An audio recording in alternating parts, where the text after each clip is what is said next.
I think this is a very important program, and let me be real clear about why. Reading is more than a tool for success in school. It's an access tool for children for success.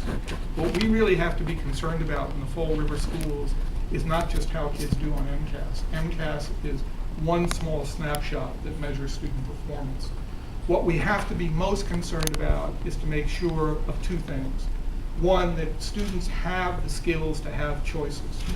Meaning, I do not want students graduating from the Fall River Public Schools and saying, well, I can't be a mathematician, an architect, or a physicist because I'm not very good at math.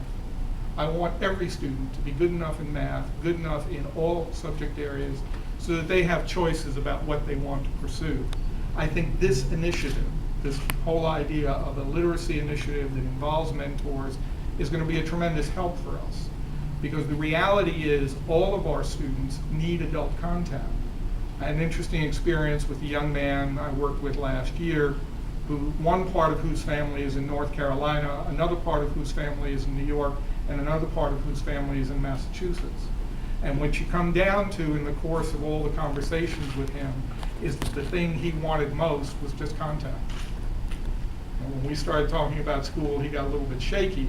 But one day I just said to him, when he hadn't showed up a couple of times, I said, hey, your time is valuable, my time is valuable. Do we want to keep going? He said, oh, absolutely. I said, then you need to tell me whether you're coming. And I think it's that kind of engagement that's critically important. So the literacy is important, the adult engagement is important, but the long-term creating of choices for young people is what's most important. And I think that this is absolutely an exciting way to continue that process. So I'm delighted to be here.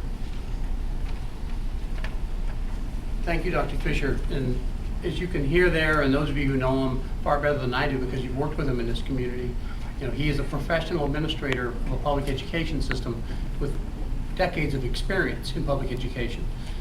I've learned a lot from him just by paying attention and listening to the things that he says and how the services, saying things like services need to follow the kids, but something that he just shared with you now is an indication of his feeling that you set high expectations for every child, for every student, and that you don't just accept that some aren't going to succeed.